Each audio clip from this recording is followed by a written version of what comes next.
2025 সালের 19 এপ্রিল ইকরা মাদ্রাসার ছাত্রী সামিয়া মৃত্যুবরণ করে। তার মৃত্যুকে ঘিরেই উত্তাল হয়ে ওঠে লাকসাম।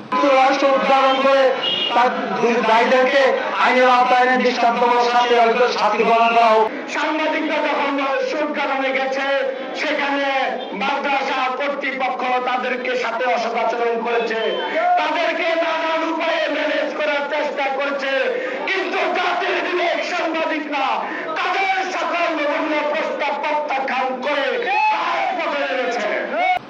এর আগের দিন 18 এপ্রিল এই মাদ্রাসা অর্থাৎ ইকরা মাদ্রাসার 5 তলা থেকে সে নিচে পড়ে যায় বলে দাবি করে মাদ্রাসা কর্তৃপক্ষ। কিন্তু তার শরীরে কোনো আঘাতের চিহ্ন না থাকায়, চামড়া থেতলে না যাওয়ার কারণে প্রশ্ন তোলে পরিবার যে এত উপর থেকে একটা বাচ্চা যদি নিচে পড়ে যায়, স্বাভাবিকভাবে সে থেতলে যাওয়ার কথা এবং তার হাড়গোড় ভেঙে যাওয়ার কথা। এইটুকু জায়গা দিয়ে মেয়েটা হচ্ছে এখান থেকে পড়ছে, তাই না? আপনি এটা কি ধারণা করছেন নাকি মেয়ের বক্তব্য? মেয়ে কাকে বলছে এটা? নিচে নামি বলছে যে আমি এত উঁচু থেকে পড়লে বলতে পারে কথা। আমাদের সেকেন্ড অফিসার এবং স্যার আইসা এখানে নিজে উনি এখানে চেক করে গেছে, উনি বলছে যে হ্যাঁ এখানে এটা হইছে কনফার্ম। ঢুকলো তো বলি স্যার আবার দেখান তো অলরেডি পুরো পড়ে গেছে। ব্যাগ কি নিচে ছিল? হ্যাঁ, ব্যাগ সবার পাশে ব্যাগও পড়ে গেছে।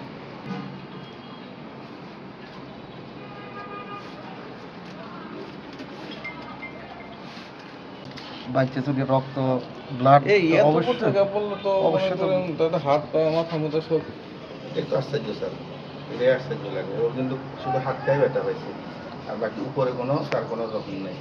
হ্যাঁ, এবং সে মুখে সুন্দর কথা বলতে পারে, তার মুখে চিনে কাজেরা সবাইকে চিনতেছে, কথা বলতেছে। সে বলতেছে আমাকে ডাক্তারের কাছে নিয়ে যান, আমাকে চিকিৎসা করান, আমাকে এই করেন, এগুলো সে বলতেছে। এটা হচ্ছে ওর নিজের মুখে পড়ার পরে তার মাথা পারছে কিনা বা তার ব্লিডিং হচ্ছে কিনা এগুলো কিছু ইনজুর হয়। শুধু হাতের এই কবজিটা তার মানে রক্ত দেখা গেছে, আর পুরো শরীরে কোথাও কোনো রক্তের অংশ নেই, পুরো একদম ফ্রেশ পুরো শরীর। কি কারণে হতে পারে? কোনো কারণ নেই, কোনো কারণ নেই। আমাদের কাছে তো তথ্যই নেই। আপনি তথ্য পুরো কোনো কারণ ছাড়া কি কেউ জীবন দিয়ে ফেলে? এখন সে করবে না, নতুন আসছে করবে না, সেজন্য সে পালা যাওয়া। এ নিয়ে স্থানীয় পত্রপত্রিকায় অনেক লেখালেখি হয় এবং সোশ্যাল মিডিয়া হয়ে ওঠে সরগরম। মৃত্যুর আগে সামিয়া বলে গিয়েছিল বোরকা পরিহিত মেয়ের মতো তাকে ধাক্কা দিয়ে ফেলে দেয়। কালো বোরকা পরিন একটা মেয়ের মতন কি বলে আসি ওর সাথে যাইতে, কোথায় ওর সাথে যাইতে জানি না, ও ধাক্কা দিছে? আমাকে ধাক্কা মারছে। এই বিষয়ে মাদ্রাসা সুপার জামাল উদ্দিন ধর্মীয় ব্যাখ্যা সামনে এনে এটাকে অতিপ্রাকৃতিক ঘটনা বলে উল্লেখ করেন। মৃত্যুর আগে মানুষ অনেক কথাই বলে, যেটা আমাদের কোরআন হাদিসের মধ্যে আছে। কুমিল্লার নাঙ্গলকোট পৌরসভার 2 নং ওয়ার্ডের নাগোদা গ্রামে সামিয়াদের বাড়ি। বাবা নিজামউদ্দিন প্রবাসে থাকেন। 2025 সালের 15 মার্চ মা শারমিন আক্তার ইকরা মহিলা মাদ্রাসার আবাসিকে ভর্তি করান। রমজান ও ঈদের ছুটি শেষে শ্রেণী কার্যক্রম শুরু হলে পুনরায় তাকে মাদ্রাসায় রেখে যান তার মা। এরপর 17 এপ্রিল বৃহস্পতিবার দিবাগত রাত 3টার দিকে কুমিল্লার লাকসাম পৌরসভা কার্যালয় সংলগ্ন ইকরা মহিলা মাদ্রাসার 5তলা ভবনের পাশে ওই মাদ্রাসার 7ম শ্রেণীর শিক্ষার্থী সামিয়া আক্তারকে স্থানীয় লোকজন আহত অবস্থায় উদ্ধার করে এবং স্থানীয় একটি হাসপাতালে জরুরি বিভাগে ভর্তি করেন। পরে চিকিৎসকের পরামর্শে আশঙ্কাজনক অবস্থায় তাকে রাজধানী ঢাকার একটি বেসরকারি হাসপাতালে ভর্তি করানো হয়। ওই দিন 18 এপ্রিল শুক্রবার দুপুরে সেখানে চিকিৎসাধীন অবস্থায় সামিয়া মারা যায়। ইকবাল মাহমুদ নামে এক হুজুর বললো যে আপনি লাকসাম আসতে হবে। আমি বললাম যে কেন, আমি এখনও আজান হয় নাই, ভোর হয় নাই, সকাল হয় নাই, আমি কীভাবে এখন লাকসাম যে? বললো যে আপনার মেয়ে পরে ব্যথা পাইছে। পরে আমি ওখানে যাই আমার মেয়েরে জিজ্ঞেস করলাম যে মনে কী হয়েছে, তুমি নাকি এরকম? বলে যে আম্মু আমি ঝাঁপ দিই নাই, আমার কেউ যেন ধাক্কা মারছে না কি করছে, এরকম আমার 3 জন ওখানে ছিল বোরকা পরা। বললাম যে কী রকম কেমন তারা? বললো যে মেয়ে লাগছে, তারা মুখ বাঁধা ছিল, কালো বোরকা পরা। পরে তো আমি নিজে হতাশ হয়ে নিচে পড়ে গেছি। আমি হুজুরকে বারবার বললাম যে আপনি আমার মেয়ে আইনা দিবেন, আমার মেয়ের কী হয়েছে? হুজুরে কিছু বলে না, হুজুরে হাসতেছে। ওইখানে হুজুরারা হাসতেছে। আবার অনেকগুলো মেয়ে ছিল ওখানে, মেয়েরা 2টা মেয়ে আমার এই ওয়াশরুমের সামনে নিয়েছে যে আন্টি আপনি কান্না করেন না, আপনারা আমরা সব বলবো। ওরা আমাদের গ্রামেরে বললো যে আপনি কান্না করেন না, সামিয়া ঠিক আছে।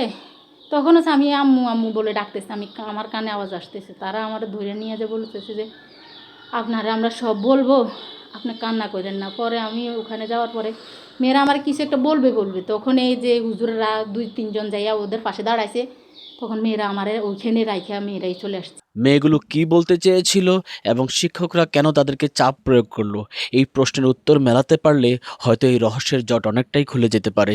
সামিয়ার মা অভিযোগ করে বলেন, থানায় প্রথমে তাদের মামলা নিতে চায়নি। প্রথম আমার ভাই যে মামলা দিতে চাইছিল নেয় নাই, সারাদিন ঘুরে পরে মাগরিবের সময় আমার ভাই থেকে অপমৃত্যুর মামলা নিছে। মামলা নেওয়ার পরে আমি 2-3 বার গেছি, 4-5 বার গেছি, ওরা আব্বুও আসছে দেশে। পরে আমরা গেছি, মামলা নেয় নাই। ওরা বুড়ো অনেক করছিল, ওই তখনকার ওসি ছিল যিনি, উনি অনেক হেনস্থা করছিল। এটা আপনার আপন মেয়ে না, আপনি বিয়ে কয়টা করছেন, আপনার সন্তান কয়টা, এরকম করে ওরে করছে। তার একটা আদরের সন্তান চলে গেল, সে ব্রেন ভালো ছিল না। পরে আমরা এই আন্দোলন করছি, আন্দোলন করার পরে ওরা আমাদের থেকে অজ্ঞাতনামা একটা মামলা নিছে। এই অজ্ঞাতনামা মামলা নেওয়ার পরে আর আমি কোনো সুযোগ করতে পারিনি। আলমগীর স্যারে কোনো কিছুই করে নাই, ওসিও কোনো কিছু তদন্ত করে নাই। আর এরপরেও যে রিপোর্টটা এসছে তখনও আলমগীর স্যার ওখানে ছিল।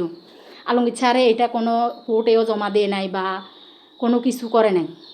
এই ঘটনার সাবেক তদন্ত কর্মকর্তা এসআই আলমগীরকে কাঠগড়ায় দাঁড়া করালেন সামিয়ার মা। তিনি দাবি করছেন এই এসআই আলমগীর তাকে বারবার বোঝানোর চেষ্টা করেছিল যেন এই মামলা তিনি না লড়েন এবং তিনি যেন সমঝোতা করেন। এসআই আলমগীর চাইছিল এটা সংযোগতা করার জন্য। আর এসআই আলমগীর বলছে, আমরা অনেকবার বলছিল যে এরকম মামলা অনেকজনে হেনস্থা হয়ে পরে দেখা গেছে যে মিল হয়ে যায়, এখনই বালা আছে, আপনারা মিল হয়ে যান, এত টাকা যাবে, এতদিন ঘুরতে হবে, আপনার মেয়ে আত্মহত্যা। এসআই আলমগীরে আমার মেয়ের এক দাফে লিখে দিছে এটা আত্মহত্যা। এই মুহূর্তে এসআই আলমগীর নাঙ্গলকোট থানায় কর্মরত আছেন। বিষয়টি সম্পর্কে জানার জন্য আমরা তার কাছে গেলে তিনি বিষয়টি উড়িয়ে দেন। তিনি বলেন যে এই ভদ্র মহিলার সাথে আমার কখনো দেখাই হয়নি, সমঝোতার প্ররোচনা দেওয়ার তো প্রশ্নই ওঠে না। ওসি যিনি ছিল উনিও হুমকি ধমকি দিছিল, বলছিল যে আমার কারণে আমার মেয়ে আত্মহত্যা করছে। আমার মেয়ে আমি তারে অনেক বকাঝকা করছি, মারধর করে দিয়ে দিছি, এই কারণে আমার মেয়ে আত্মহত্যা করছে। আমি বলছি যে না, আমার মেয়ে তো আমি এরকম করে দিই নাই, আমার মেয়ে ছাওয়ার কারণে আমার মেয়ের আমি ওখানে পড়তে দিয়েছি, ও সহপাঠীরা ওখানে আছে, এই কারণে সে ওখানে পড়বে। আমি এই প্রশ্নটা তাদেরকে হুজুরকে সাথে করছিলাম যে যদি আমার মেয়ে যদি কোনো 5 তলা থেকে পড়ে, রোডে তো ময়লা থাকার কথা, কাদা থাকার কথা, তাইলে আমার মেয়ের গায়ে তো কিছুই লাগে নাই। পরে আমি বললাম যে ওদেরকে যে আমার মেয়ে এরকম হইলো কেন? ওরা বললো যে এখনও নাস্তা খায় নাই। আমি বললাম যে আপনারা তো 8টাতে নাস্তা দিন, তাইলে এখন মাত্র 6টা বাজলো, 6টা বাজে কিসের নাস্তা খাবো? 6টা বাজে যদি এক টাইম নাস্তা না খায় তাহলে কি মেয়ে এরকম হয়? মেয়ে তো এরকম হওয়ার কথা না। তারপরে হুজুর আমার বলে যে সে এখনও নাস্তা খায় নাই, নাস্তা না খাওয়ার কারণে এরকম হয়ে গেছে, দুর্বল হয়ে গেছে। দাঁড়ে দাঁড়িয়ে ঘুরে বিচার না পেয়ে হতাশ সামিয়ার মা। বিচার তো পাননি, উপরন্তু তার চরিত্রে কালিমা লেপার চেষ্টা করা হয়। আমি দাঁড়িয়ে ঘুরছি, অনেকবারই গেছি, অনেকজনের কাছে গেছি, সবাই আমার অনেক অপবাদ দিছে, অনেক মিথ্যা অপবাদ দিছে, আমি খারাপ, আমি এই সেই এগুলো বলছি, কিন্তু আমার মেয়ে হারাইছি, এই যন্ত্রণা কেউ বুঝে নাই। মৃত্যুর আগে তাকে যৌন নির্যাতন করা হয়েছে মর্মে রিপোর্ট ইতিমধ্যে চলে এসেছে। উঠে বলছিল আমার মেয়ে ধর্ষণ হয়েছে, ধর্ষণের শিকার, আমার মেয়েকে রেপ করা হয়েছে, তারা পরিকল্পিতভাবে হত্যা করছে। সামিয়ার সুরধাল প্রতিবেদন মতে বাম হাতের কবজি ছাড়া শরীরে নেই বড় কোনো আঘাতের চিহ্ন। পোস্টমর্টম রিপোর্টে বলা হয়েছে শিশুটির গোপনাঙ্গ এবং পায়ুপথে রয়েছে যৌন নির্যাতনের চিহ্ন। ন্যাচারাল ওয়ে যেটা ইন্টারকোর্সে সেভাবে হয়েছে, আবার অ্যানাল হয়েছে। 13 বছরের বাচ্চার তো এই ফান্ডিং থাকার কথা না। কোনো টিচার তার হাজির একটা নাম ডাকেন, তার সিরিয়ালের তার নাম, এটাকে অ্যানালাইসিস করে বের করছে, তাকে কম দিন 15 দিন আগে দর্শন করা হয়েছে, তাকে পূর্ব দর্শন করা হয়েছে। আর মেয়েটা আমার মাঝে থাকে 3 দিন তাকে দর্শন করা হয়েছে, বাড়িতে করা হয়েছে। লাকসাম থানায় যাইয়া ওরা আপোষনামা প্রশাসনের কাছে আমাদের বিরুদ্ধে একটি কথা লেখে নেই। কান্নায় ভেঙে পড়লেন সামিয়ার মা। তিনি অঝরে কাঁদতে থাকলেন মেয়ের বই, খাতা, ব্যবহৃত কাপড় চোপড় সেগুলো নিয়ে।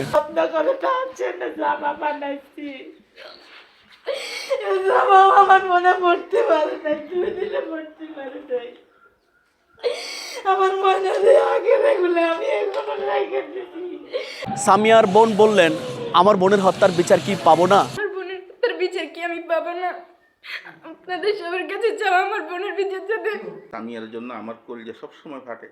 সামিয়ার মৃত্যুর রহস্য খুঁজে বের করে অপরাধী যেই হয় তাকে আপনারা আইনের হাতে সোপর্দ করুন। এ বিষয়ে জানতে চাইলে লাকসাম থানা অফিসার ইনচার্জ মাকসুদ আহমেদ বলেন, তদন্ত চলমান আছে, তদন্ত শেষে আমরা বিস্তারিত বলতে পারবো।